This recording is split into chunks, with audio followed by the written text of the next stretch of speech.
last time to step 4 of how to duplicate a fishing lure in CAD for 3D printing. Today's video I am going to show you how I assemble a lure, paint the lure, and how well it works. In the design portion of the lure, this is where we left off, and I just saved it as an STL, and now I can go over to my slicer. I use Simplified 3D. I am going to import that STL in, and you can see it drops nice and flat on the bed because that's how I aligned it in SolidWorks. As far as settings go, I'm using a 0.35mm nozzle. I'm using a 10 layer height, 4 top layers, 3 bottom layers, and 3 outlines, and I am using 80% infill with no support. So basically hit prepare to print, and that's what it's going to look like.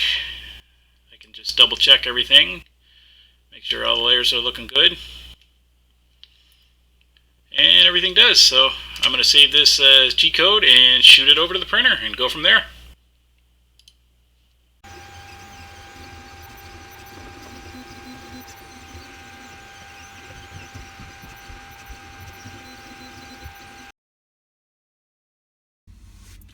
Okay, now that you got your lure halves printed, we're going to get into assembly.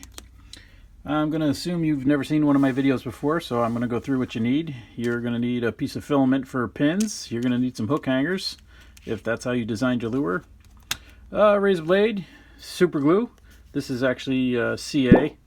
And you're going to need some accelerator. That's what's in this little bottle. It's just this stuff, Instaset. It's usually from Bob Smith Industries. I think that's where I get it from.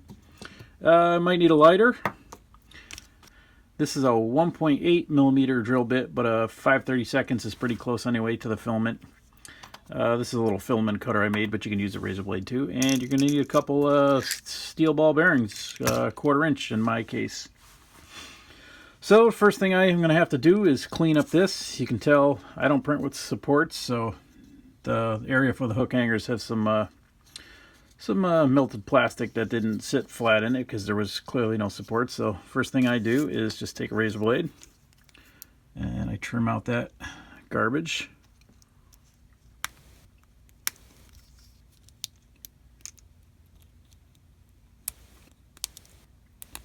Just enough where I can see where the hole is.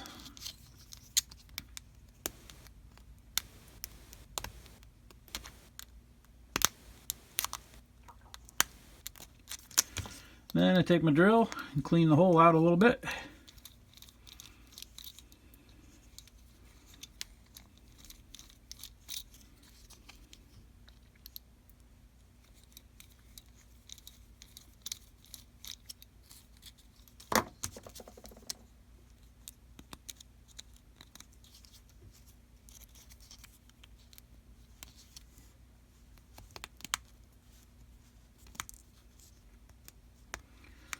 Clean it up just a little bit more.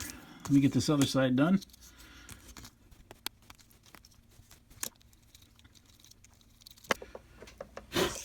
Once that's pretty close, we're going to get into making the pins. I think I made these about 1/4 inch. That's usually what I do. That's why I have this little filament cutter. There's a little line on there at 1/4 inch already. So I'm just going to make 3 pins.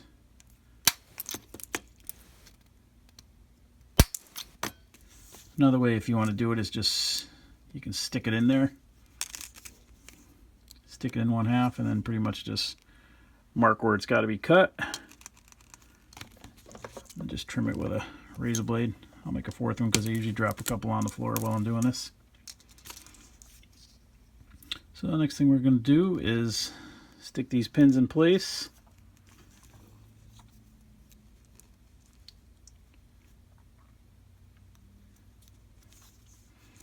This back one might be a little long.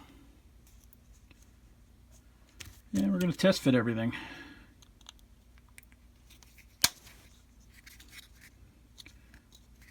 And it looks pretty good.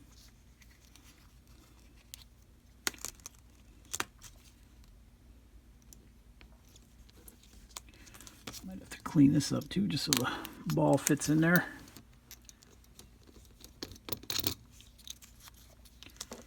So I'm going to put these hook hangers in there temporarily just to test fit everything with these in place.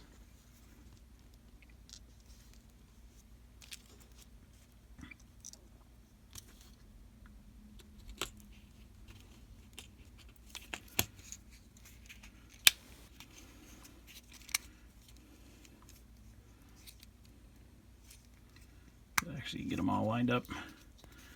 Now, if these don't fit, if it doesn't squeeze together perfectly enough for you, you can just heat it up with a lighter until it kind of melts in place. It'll kind of seat it in there. That's the problem with printing with no supports. It kind of be a little sloppy sometimes. Gotta do this without burning the lip here.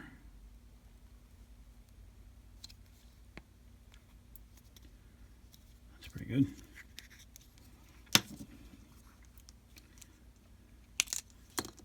And one last thing, I just want to make sure my balls fit. Hopefully I can say that on YouTube. That's pretty good. Got my rattle.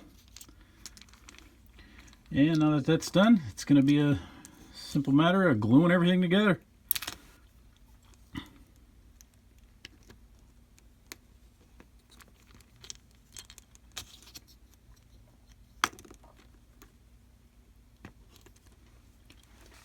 You also want to make sure you have a paper towel handy. So basically what I do on the first half is I just put just a little dollop of glue where the hook hangers are going to be. That'll hold them in place and fill in that gap at the same time.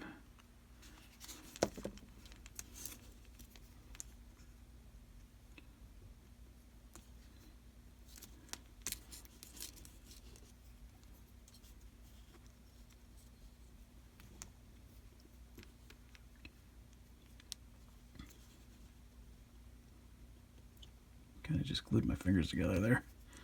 That does happen. And once I get that in there, I'm just going to apply a good liberal amount of glue to the other half. I want to make sure I don't get too close to the rattle chamber, or I'll glue the ball in place and that won't be good. Nobody likes sticky balls after all. And once the glue's on there, just stick them both halves together.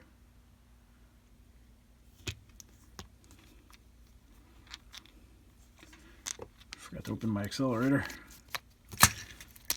Some of these come in little spray bottles and that would work too, but I just have a dropper. And you're just going to wipe off the excess glue that comes sticking out. You can kind of see it right there. Plus you'll have to sand. And the main thing you want to do is make sure that, oh, I just knocked you guys, sorry. You want to make sure this lip is held together level and tight while you add the accelerator, and it's going to instantly bond. And next, just do this whole seam, squeezing it as you go. And it's about as simple as that.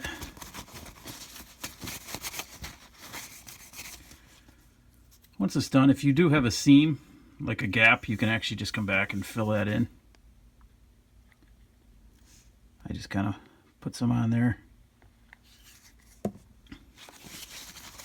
Again, wipe the excess off. Kind of squish it into the gap. Hit it with the accelerator.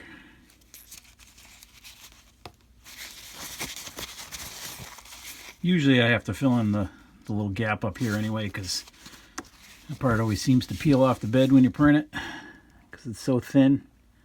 I mean, you could probably print a raft and all that, but I never use those things because I don't want to clean them up. It's easier to fill it in a little bit. Some super glue.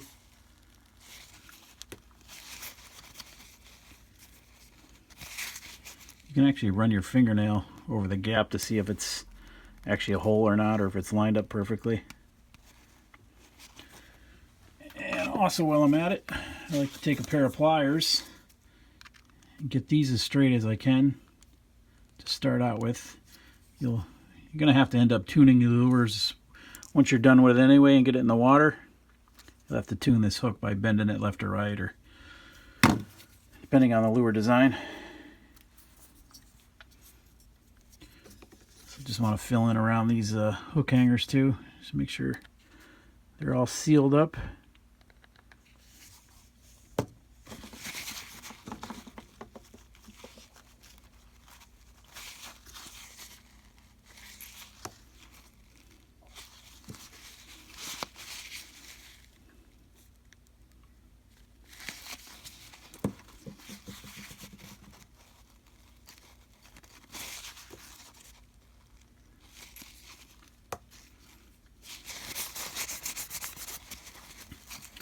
about it.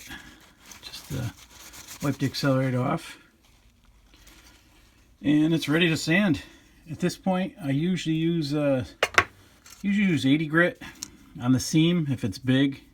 Depends on how well it printed. Gets the super glue off. You don't want to go too crazy.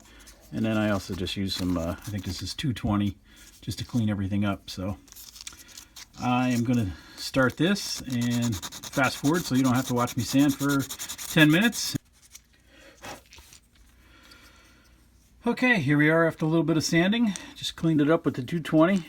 There's still some layer lines, but like I always say, there's two ways to make a lure: to catch fish or to catch fishermen. And I'm only trying to catch fish, so they don't care about layer lines, and neither do I.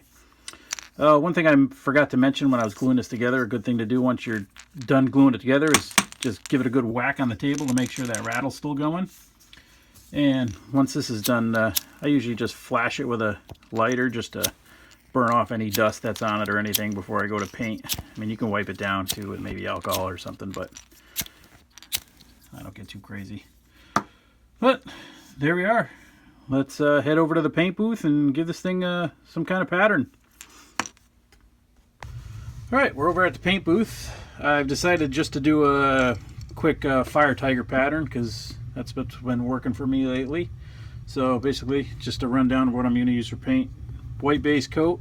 I'm going to use pearl yellow. What's that say? Monzo orange, something like that. Comart. Fluorescent green. I can't even say that. Some kind of blue. I just like to do a stripe across the top, and then wicked fastback green. This is such a cool color. It comes out kind of blue also, but basically just gives you like a gold flake to your lure. So that's a great color to use. Anyway, let me fire up the compressor and we'll get into this. Okay, we're just going to start with a white base coat. Apologize for the noise. I got to turn my vent down here so I don't asphyxiate myself. But this isn't going to be a total full tutorial on painting. Just going to do a quick run through what I do. There's a lot better videos out there learning how to paint, so go find those on YouTube. You'll be better off than watching me. So, just going to start with my white here.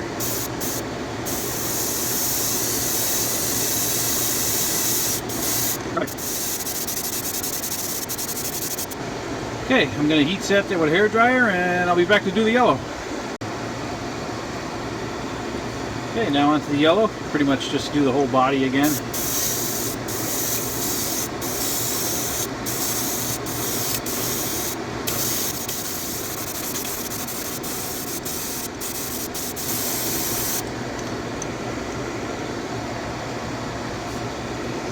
Alright, for the orange, just going to do the belly.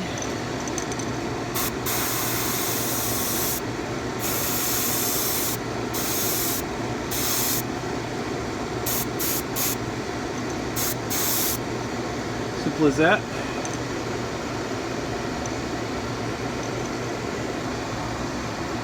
And next it's on to the fluorescent green.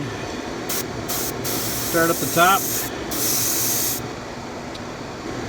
No, I don't really like this fluorescent green as much as I thought I would. So, hold on 1 minute. I'm actually going to use this Comart OP sap green. It's a much better color. Covers better too.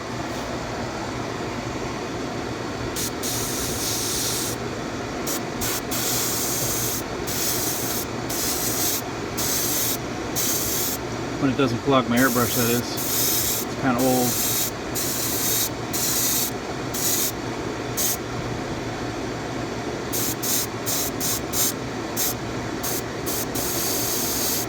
And kind of go down on these gills and stuff.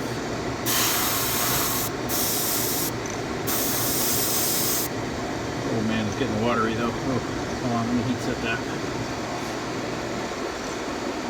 Going to do a little stripe of the blue up the back. Probably won't even show up on camera. Kind of blend it in a little bit down the side.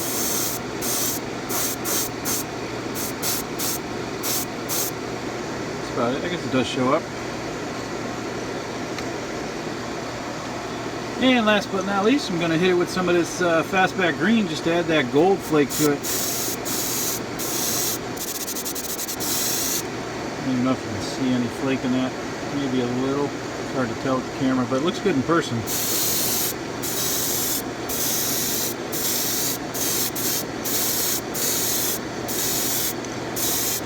And that's about it for the paint scheme. And add a little bit of detail. Give me a sec on that. Okay, for detail, I'm just going to use a couple little stencils I got. 3D printed these also. Probably going to screw this up trying to do this on camera, but let's see what happens. Just put it where I want. I'm just going to hit it with a little light touch of OP black to darken it up a little bit. Might have been a little too dark. It's hard to do on camera. And then this one's just, it's going to add some lines, hopefully. Again, it's hard to see what I'm doing here, but it's easy to do this off camera. See if that came out. Ooh, a little dark. A little dark. Flip it over and try to do the other side in the same spot, right above the line on there. That's where clear stencils are coming handy. This is the first time you paint, but they don't have to be exactly the same.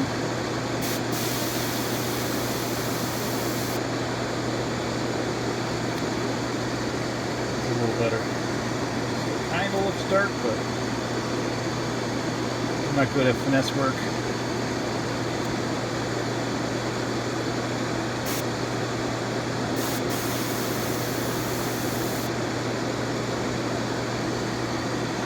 Oh yeah, that was a little better. Not too bad though. For 3D printed stencils. That's about it for the airbrush. Now I'm going to do some, just going to add some stripes by hand on this one. I know I made a stencil, but I'll use that. I'll do another one and do a slightly different pattern. But for now, let's go get the paintbrushes out. Alright, to finish off this fire tiger pattern, we are just going to paint some stripes on here by hand, just in like little random patterns. Just using this little, this is a 12-0 brush. It's kind of tiny, but basically just get some paint on there and do some random stripes.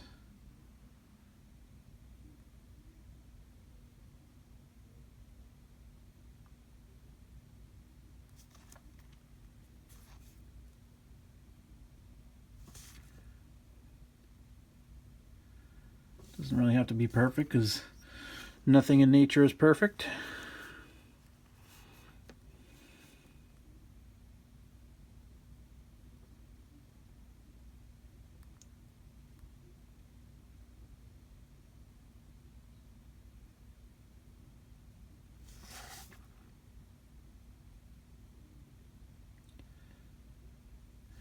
My hands are very shaky right about now. So I will probably just continue this and fast forward through most of it, so you don't have to sit here for the boring part. Here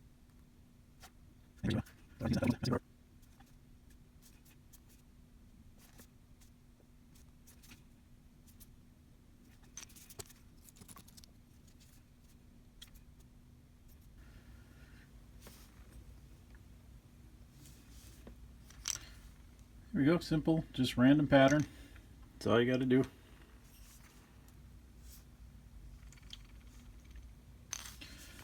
Another way to add detail is just use a marker. This is ink based, alcohol ink based, I guess. It's pretty good. I'm just going to draw some gill marks on here carefully.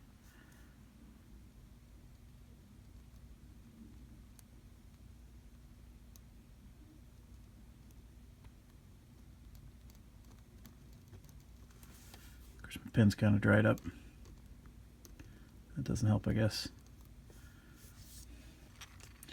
There we go. Got the ink flowing again. I don't want to get too sloppy here. This is where the raised detail comes in good, because you can just trace along the ridge. Ridge? Did I say that right? Give it kind of a bloody gill look.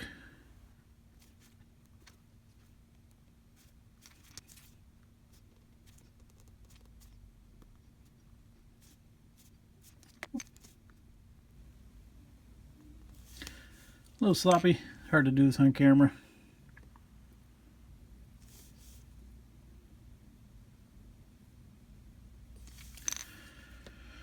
That's it. I just need to add some eyes and give it a clear coat. For eyes, I'm just using these WTP eyes. I think I got these at Bass Pro Shops or Cabela's or something like that. They're just stick-ons. So we're just going to stick them on and see how they come out. Hopefully they stick after I get my fingers all over them.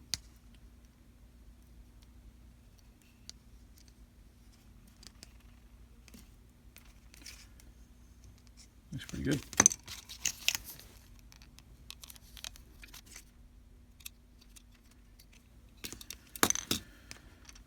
And there we go.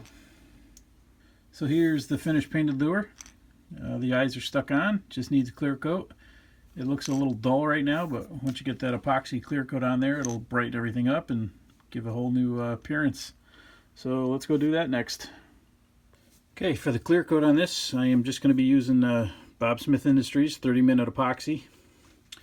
I am going to be using a lure drying rack on this.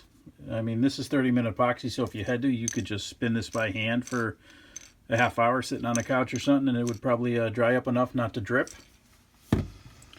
But I am going to do it right on the wheel here. Sorry for the weird angle, but I gotta need some room to work. Just gonna be mixing two equal portions of epoxy, and I'm going to be applying it with these little cheap brushes I get at Walmart. They're like $1 for 30 of them, I think. I'm just going to kind of eyeball this.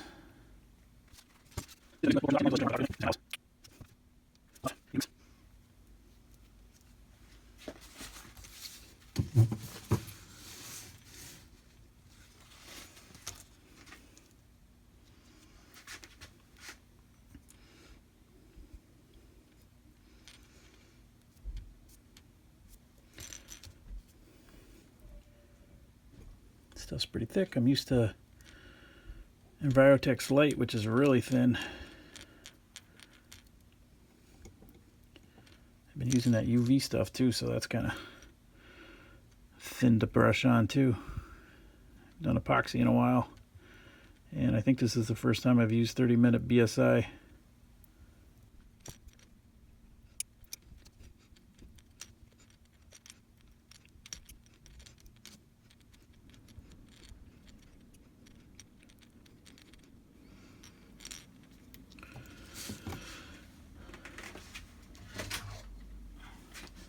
Once I get that on there, I kind of like to flash it with a torch. This will, the CO2 in the gas will pop the bubbles, and the heat will kind of spread the epoxy out.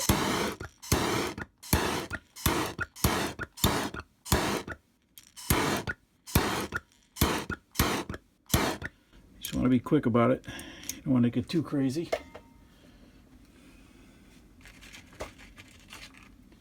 Just going to use a piece of wire to make sure I get all the epoxy out of the piece there.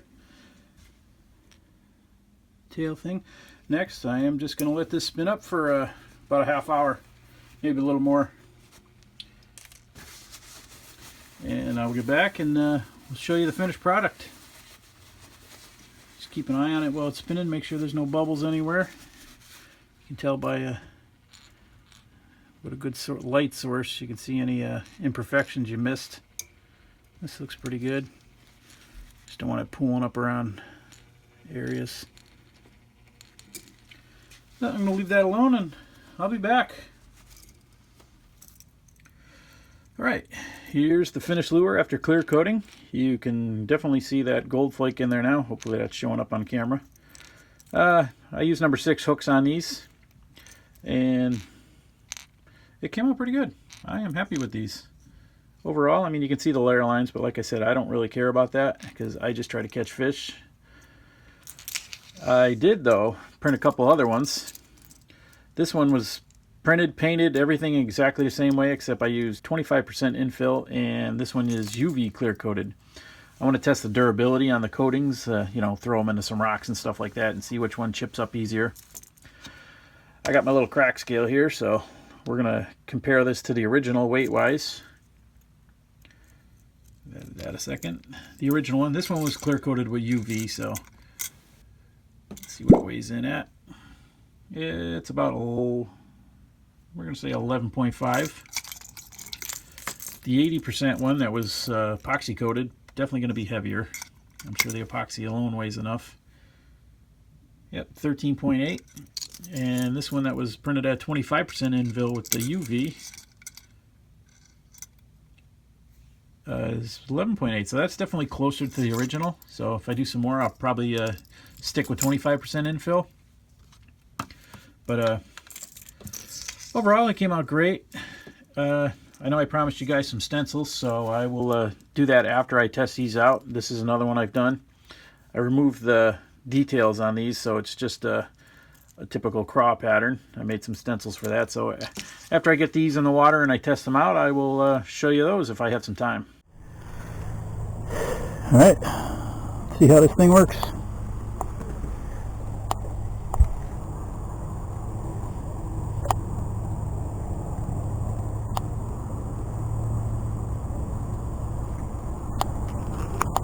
It's relatively straight. I think that needs tuning.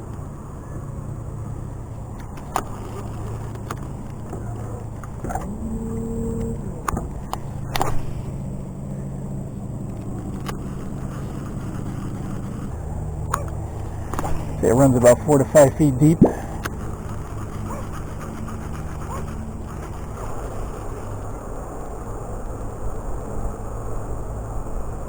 She's got a pretty nice float right up.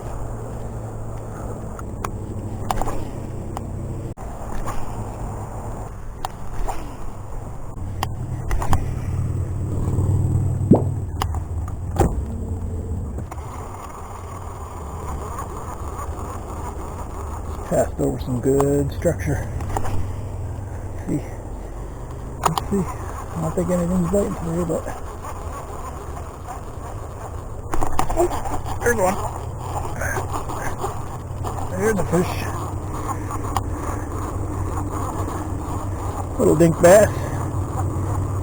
Gotta get him off that structure.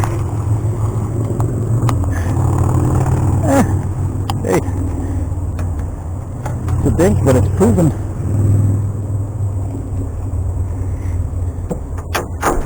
He's a little dink, but proves the design. Although I already knew it was a proven design because I copied a lure, after all. See if we've got any big brothers sitting on the same structure.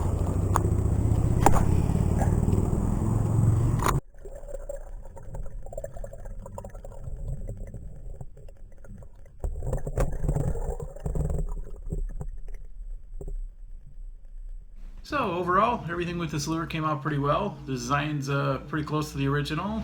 As you can see from this split screen, the action's pretty close to the original. Maybe has a little less wobble, but other than that, it works good and catches some fish. Well, this is going to do it for this series of videos. Hopefully you guys enjoyed what you've seen, and if you use any of this information to make your own lures, shoot me an email from my website. The link's below. I'd love to see what you've come up with. If you guys want to see some additional footage of the stencils being used in a quick spray session, stick around at the end of this video. I show a little bit of that. And if you like these videos, think about subscribing. Other than that, thanks for watching.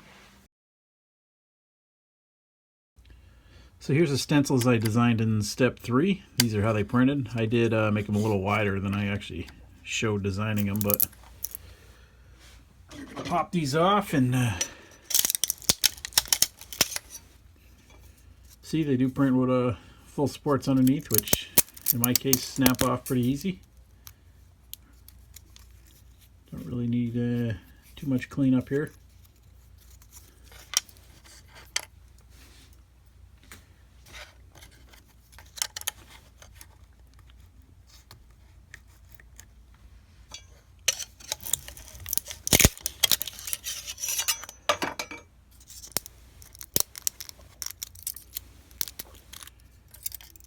And there you go. Gonna go see how these fit on the lure and do a little spray session with them. Okay, now that I got the stencil printed, the only cleanup I did was to flash it with a lighter just to get rid of any stringing that might have been in there. And I knock this edge down with a little bit of sandpaper and a razor blade just so it doesn't scratch the lure.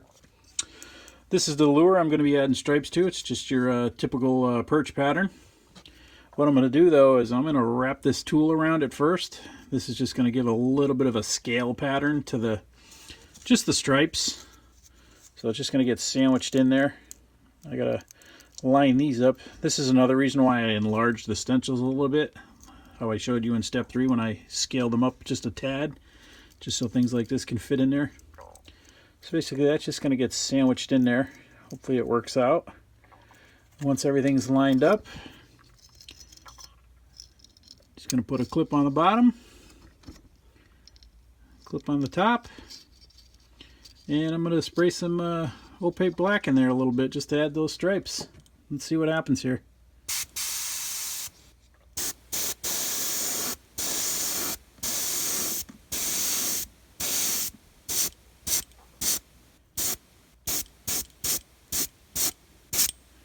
I don't want to overdo it. I usually do. I probably just did. Just gonna turn this over. I think I got my pressure a little high, but no going back now.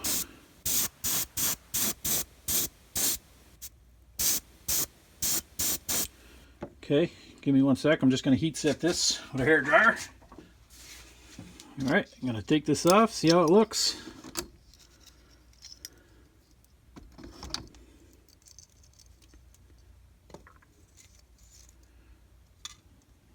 There you go. Not too bad. Looks pretty good, actually.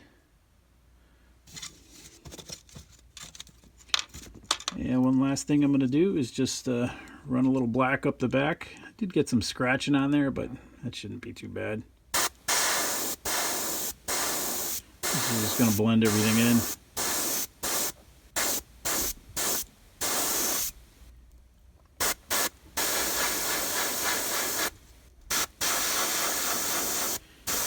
Darken up around the eyes. Maybe just this bill a little bit.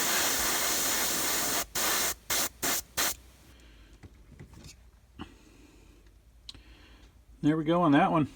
I'm going to throw some eyes on this, give it a clear coat, and I'll show you what it looks like when it's done. Okay, this is another stencil I'm going to quickly go over. This is probably my other biggest request besides how to make the lures, is if I can make crawfish stencils for whatever lure people are looking for. I usually tell them I can't because I don't have the time and I don't have the lure they have, but anyway, I'm going to show you quickly how this works. This is just a basic pattern. I mean, so basically you would just cut out this, sorry I bumped you guys again. You would just cut out the main shape you want, and then the next stencil is just basically lines to cover up between your first color and your second color. These stencils are kind of prototypes. That one needs to be fixed because it's not joined in the front, so it's a little hard to use, but I just haven't reprinted new ones. So basically, started with a white base coat, and then it got a coat of, I think this is called burlap. It's actually just an acrylic craft paint, but it's what I had laying around, and I wanted to use a color. So I am also going to use the same principle I did on the last one, and I'm going to wrap this with this stuff. This is called like glitter mesh or something. It just leaves a nice weird pattern on the lure. Kind of makes it look natural. So again, I'm just gonna sandwich this in. I gotta be careful because these stencils are a little fragile because they're cut out so much. So I think on this one I am just gonna put a clip on the top. Pull that as tight as I can get it. Maybe I'll stick another one back there just to hold the mesh. Yeah, put a little one just to keep it tight. I can't really squeeze the bottom or it kind of bows it out, and I don't want that, so just gonna kind of wing this. So basically I am gonna use a top coat of burnt umber because it's kind of brown and kind of matches the crayfish I have around here. Even though I haven't seen one in years, but fun to fish with. So let me spray this top coat on there.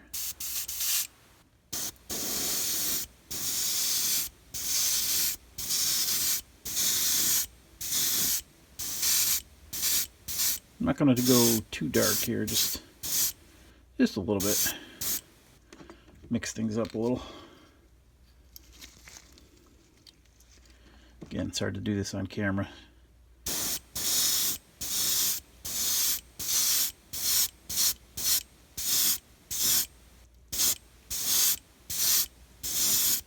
Maybe a little darker.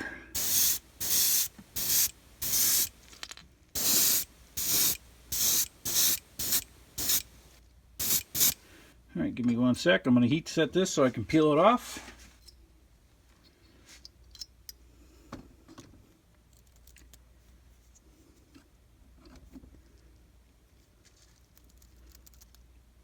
Still experiment with this, so it might come out, might not come out perfect, but let's see what happens here.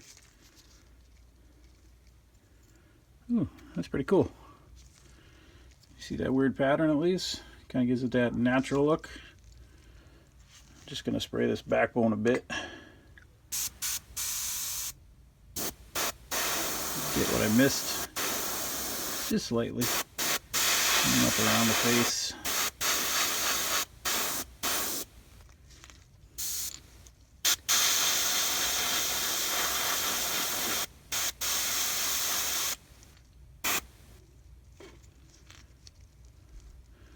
It's pretty good, I think. Alright, now I gotta get some black paint. I'm just gonna use opaque black. Give me 1 sec to switch this out. Okay, now we're ready to do the black lines. Just gonna kind of eyeball this one.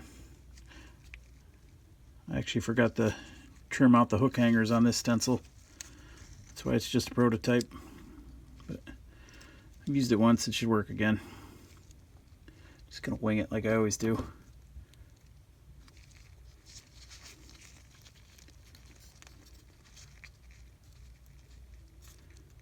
I think I'll just clip it on the top. Hold it on the bottom where I need to be. I'm gonna try to do this one light. We'll see what happens here.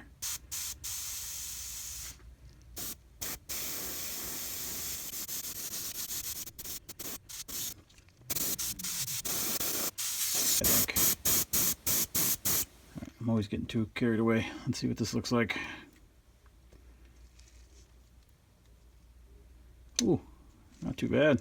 I think that came out better than the last one. What do you think? Just gonna